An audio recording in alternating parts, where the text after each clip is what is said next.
Howdy, y'all. Welcome into Northern Life here on this Wednesday. It's hump day. I'm Hunter. This is Ryan and Briggs. How are you two doing on this middle part of the week right now? Doing pretty good. I'm just thriving, making it through the week. Yeah. It's almost Christmas. We have that to look forward to. Yep, we're just rocking and rolling. This is for sure isn't Hunter's second take trying to do the intro to the show, so. I tried the was up at first, and that didn't work out too well. I messed up on my words, and so I went with howdy y'all, and that was a little bit better. That one landed a little better. It did. The first so one. I'll bring back was up some other time. the first try, words didn't make sense at all. It was really bad. So happy that this go is going better. Yeah. Get some vocal exercises maybe next time. Me. Oh, hey, coming up today on Northern Life, we have all sorts of viewer comments to get to, including ones about our gift wrapping abilities. Plus, we have to talk about the Lefse drive-thru in western Minnesota, too. That is very interesting. Never heard of it. I didn't know that existed. And Yeah. very Minnesotan of that team there. And after that, Rachel is back with another Does It Work product for your kitchen. And we have a really great update on a young Duluth girl our news team introduced you to last week. But since it is Wednesday, and Hunter is very excited about Wednesdays, and he was talking about the other day, and I obtained these photos from him, I thought we could get some Wednesday wisdom with our very own meteorologist and co-host, Hunter McCullough. So Hunter, he was big on this whole Wednesday thing back in the day. It was about 2014, 2013 area. Yep. And he had this shirt too. You care to explain your Hump Day shirt? I forget who made that for me, but it was such a big thing at 2 Hours High School that I was the Hump Day guy that people made me pins and that T-shirt right there. And Is that the word? Oh, I thought that was a globe. Never mind. It did kind of look like a globe. Pin. Okay, I was like, what? So at the height of my Hump Day fandom or whatever, I had 2 pins. I had the T-shirt. I think I had a second T-shirt as well, and it was just a time in my life that am not fully proud of. To be honest Aren't you proud of it? I feel like it's good to be enthusiastic about something. Sure, it seemed like sure. Wednesday was that for you. It was when I was about in 10th grade, and it just when I look back at those Facebook posts, it's a little bit cringy to me, but it's pretty funny. It's funny to look back. Oh, here's one. Look at this. Speaking of those posts, Hunter, this is from way back in 2013. It looks like. Sounds like you were pretty pressed about how hot it was getting outside, saying record high temps for Minnesota and record high levels of anger for Hunter McCullough. Still doesn't like the hot temperatures. No, not a fan. That's something that kept true from my Hump Day days. Is I'm not a big fan of the hot temperatures as well. So I can relate to 10-year ago Hunter right there. So. Quote, I already sweat enough at work. I don't need it any warmer. That's also true. That's right a fair now. argument. That is very fair. I'm sweating as we speak. We got the bright lights. Exactly. Hot It's temps, always bright hot. lights. And I wish I could say we stopped at 1, Hunter, but we found number 2. It's actually been almost 10 years since your former employer, the Pizza Hut up in Two Harbors, closed down. Sure. Yep. Good times right there. That was my first job ever. I think I was again in like 10th or 11th grade or something. I loved that job. That was cool. 14 pictures. Seth talks in here. And actually, 14 pictures. the picture on the left there says "Welcome back, Hunter" on the old signage at Pizza Hut. So I left for a little bit, and then they welcomed me back on the old sign. And was that a Hump Day post as well? I didn't actually fully read it. It says, and as usual, quote, "Happy Hump Day, whoop whoop." There it is. Yes. I like that you expanded your horizons with these posts. Exactly, yeah. Sneak it in at the end, the happy hump day. One more final word of wisdom, though, from young Hunter, who back in 2014 was debating whether or not the cheer is whoop whoop or woot woot, or maybe even woot woot. Have we settled on a final answer yet? 100% is whoop whoop. It always was back then. My shirt says woot woot, so that one was actually wrong, but whoop whoop is the way to go, because that's what they say in the Geico commercial with the camel, right? It's whoop whoop. Did you ask the camel? Did we get confirmation about that? Maybe that's a blindfold that we do in the future. I talk with a camel about is it whoop whoop or woot woot. Get in contact with Geico's advertising team and see what the truth is. But thank you, Hunter, or should I say 2014 Hunter, for providing us that swell information. Anytime. Yeah, maybe we'll have more of those for the following Wednesday. I'm excited. Hey, our news team reported on this yesterday, but we have to talk about it today, and that's because Minnesota has a new state flag. So after months, whoop, whoop. Woot woo. After months of debate and thousands of submissions, this is our winner. And so the commission says that they settled on this flag because it includes a deep blue K shape that resembles Minnesota's borders or the shape of the state, an 8-point North Star, and then light blue colors on there to represent our waters. Wow. So thoughts on the new Minnesota state flag, you two? Well, blue is my favorite color, so I love the colors that we have going on here. And I think it's nice, kind of simple, just simple enough, but also has a little character to it. You know, like it's something you would recognize out and about. So I kind of like it. I am disappointed though, no loon. Yeah, there's no loon. Everybody wanted a loon. That's what I was thinking too when they made the seal the loon. I was like, okay, if this flag's not going to have the loon, I guess we'll put it on the official state seal. I do like the colors as well, and I actually didn't even notice that K shape until it was talked about by the commission that chose it. But I think we could have done a lot worse. Yeah. It's possible we could have done a lot worse. That's but it's true. pretty good. I think it's pretty darn good. Like I said, I like the colors. Blue's my favorite color, like you, Briggs, and I like the scheme. But was like the old flag boring or something? Like why? Do you remember the old flag? It was. I wish I had the photo here. Basically the seal on a blue flag. Yeah. So is that like considered just too boring or something? Or like is that why we changed it? I don't understand why we changed it fully. Yeah. I think it was just like a refresh. It's time for a refresh for the state, and it's time to bring us back to or bring us up to 2023, almost 2024. Okay. So a little more modern take. And put Minnesota on the map of the other 49 plus flags. Yeah. I don't know if like DC has a flag. I don't know. That's Maybe a not. good question. I don't know for sure. I don't know if you guys saw like the thousands of submissions that the public got to put out there, but one of our old coworkers, his flag design was actually amongst the submissions. Whoa, really? I didn't make it past the initial round, but I thought it was great. He had a lot of meaning behind it too. That's very cool. It was cool. There was also the mosquito flag. Nice. Oh, yep. Well, hey, coming up, we hear from our awesome Northern Light viewers, and a Minnesota neighborhood is producing smiles. We'll be right back.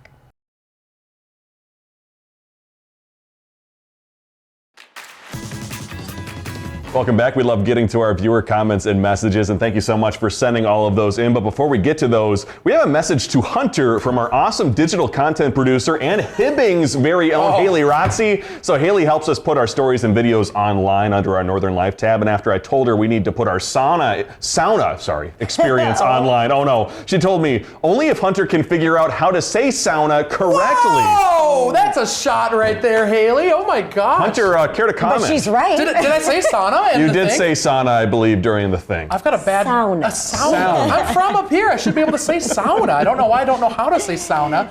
Sometimes it slips. It's okay. Yeah. Slips. Also, Haley, how about you get back to work instead of watching the show during the middle of the day? That is her work. That is her work. You don't have to watch the whole show, Haley. I mean, my gosh, I gotta talk to the higher ups and maybe we can get her out of here. Just nitpicking on Hunter. Wow. Or Hunter nitpicking on Haley now. Hunter going after the Hibbing community here. Sorry, Hibbing. Really hate to see that. Hibbing as a whole. Haley, you're doing a great job. Please stay on board. Yes, please stay with us for sure. Well, let's get to a few lovely comments from you guys watching at home. Lisa told us on Facebook, you guys are the best. I love watching your show and thank you for all the laughs. Thank you, Lisa. Next, Linda O let us know that she records our show daily in case she doesn't make it home in time to watch live. That is super duper sweet. Thank you. I thought only my parents did that. Same, mine too. That's awesome, Linda. Thank you. And finally, Michael said, here's the deal. He hasn't missed an episode yet. Yeah, love to see it. We should send him like a t-shirt or something, or assign something to send him or something. We got to make a t-shirt first. Yeah, that's true. That's step one, make the t-shirt. We got to find a producer for our t-shirts. Hey, our longtime viewer, Beth, gave us an update on her new dog. She said Spike's new pal, Gertie, is indeed a Chihuahua. And she wishes us Merry Christmas from her, the two dogs, and her cat, Mohinder. Mohinder. Those are some very unique names. Look at how cute they look in their little elf hats. I love it. Little costumes. Precious. And after we helped Ryan rep gifts on air last week, our lack of skill certainly caught everybody's eye. Jackie commented on our Facebook post saying, watching you guys went against my OCD behavior, but she eventually got over it, I guess. Thank you. I didn't think we were that bad. That was one of the biggest things that I've ever had people comment on out in the public. It was pretty bad. Really? No, yeah, it's it was only been pretty like bad. a week. It was so bad. My gosh. It was iconically bad. Yes. Well, I hope your family enjoys it in person. Connie also chimed in and said that was painful to watch. Okay. Thanks, Connie. No, Sonny. Then Sonia kind of came to our rescue, telling us it was probably the wrapping paper squads. Yeah. I'm going to go with Sonia. Those darn sloths on the wrapping paper. That was cute. Getting in our way. Exactly. Gosh, yeah, that was I know it was kind of tough to watch, but it's hard to wrap socks. I will defend myself. that was a tough one. No, nobody's going after you. You guys had boxes. It was mostly We should have been better. Honestly, we really should have. My mom told me to go to Dayton's, which doesn't exist anymore. So so I was like, I need to find a rapper up here that can help assist me getting my presents together instead. Gosh. Well, hey, back on Friday, we talked about our favorite Christmas cookies, and we heard from a few of you about the cookies you love to enjoy this time of year. So Julie Kay sent us this picture saying she loves baklava. Is that considered a cookie? I'm not sure. I think it's Greek too. Is baklava Greek? Sounds like a swear word. Did we just get fined? Whoa. FCC is going to come after us.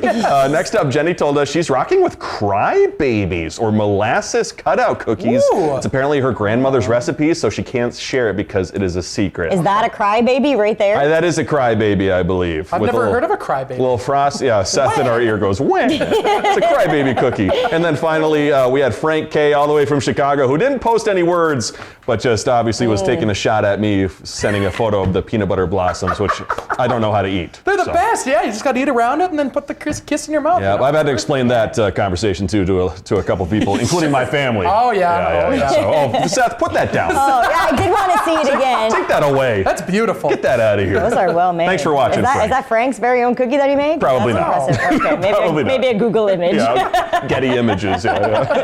While most families enjoy cookies during Christmas, a lot of families here in the upper Midwest are big fans of lefse. And over in Evansville, Minnesota, which is northwest of Alexandria, Kim Englund has created a drive-through lefse stand, just serving people out of her deer stand. That's crazy.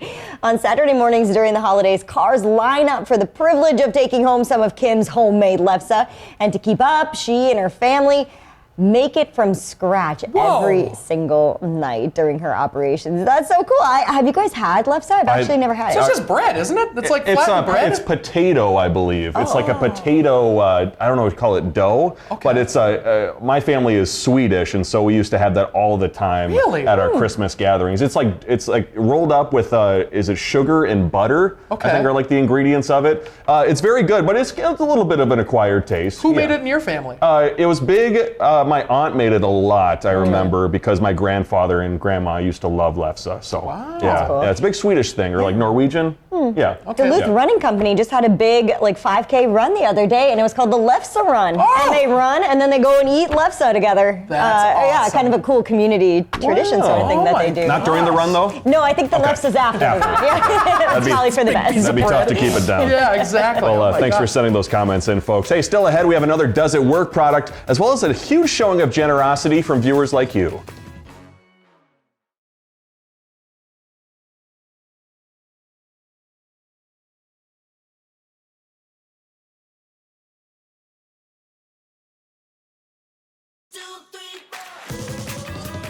Welcome back. With a lot of holiday cooking ahead this weekend, it's important to be safe in the kitchen. And listen, we're not trying to start any fires in the kitchen. That's our goal anyway. That is a good goal to have, yes. In case you do have an emergency, though, this week's Does It Work product is promising to put out any small fires in your home in just seconds. Rachel Hackbarth is back, putting it to the test.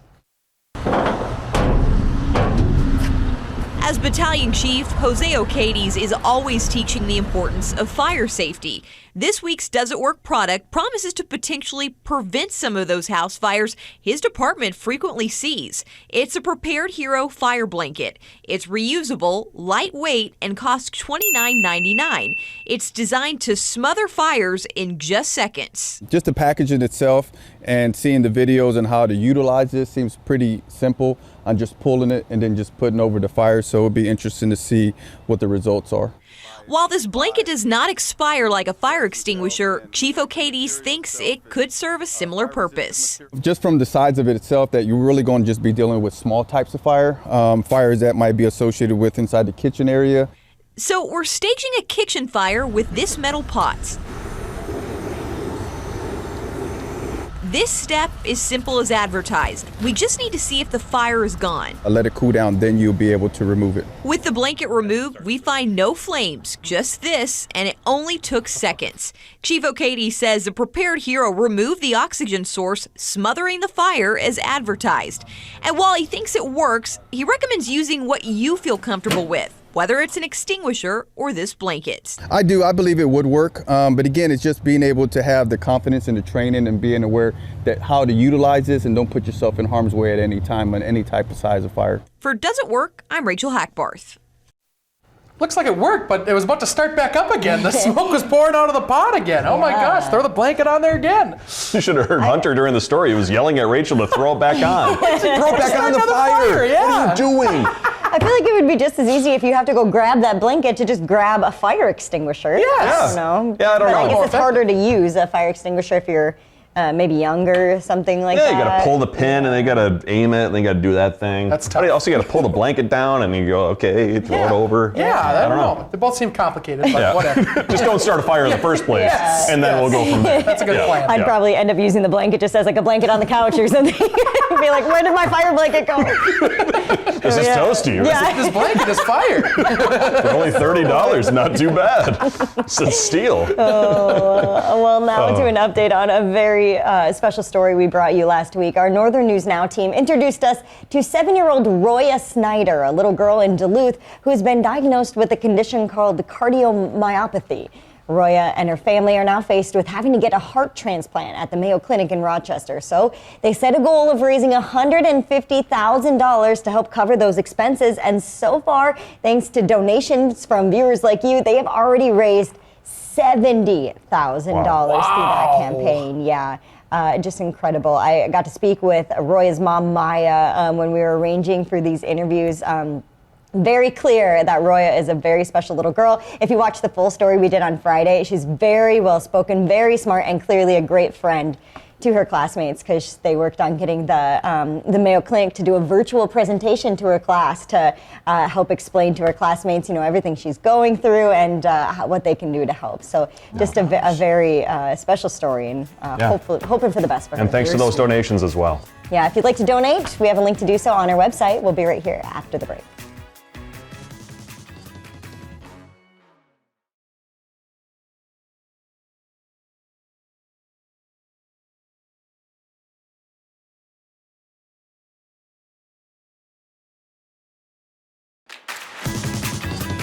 Welcome back, folks. Hey, coming up tomorrow here on Northern Life, we had a ton of fun going over to Duluth's Pickwick restaurant, getting to see how they make their traditional Tom and Jerry beverages. Very, very tasty. Mm-hmm. They were unbelievably tasty. Yes. We got to learn the secret recipe. We will not be sharing the secret recipe. No. But I believe he said they'd provide possibly the recipe to you if you ask nicely. But they also sell it by the quart too. But we can talk. Yeah, the batter, yes. Yeah. But we can talk more about that tomorrow. And hey, this story is going to air in the future as well, but we had to show you the delicious time we had over at Love Creamery here in Canal Park. We got the chance to try some of that ice cream and also help make ice cream pies, which I have never heard about or never seen before. So you can find that story in the coming weeks here on Northern Life. We have certainly just been spoiled, to say the least, when it comes to sweets lately and during this holiday season time, because my goodness, we got cookies, we got ice cream, we got Tom and Jerry's. We're living a pretty good life. Yeah, what more could you want? Man, I think there might even still be time to order some of those pies, but if they're not, she's going to show us how to make them with just some Love Creamery ice cream that you might get at the grocery store. So the old waistline, the old waistline's expanding. Yeah, gonna do a cleanse in the new year. Yeah. Yep. Oh, thank you guys for joining us. We'll see you back here tomorrow.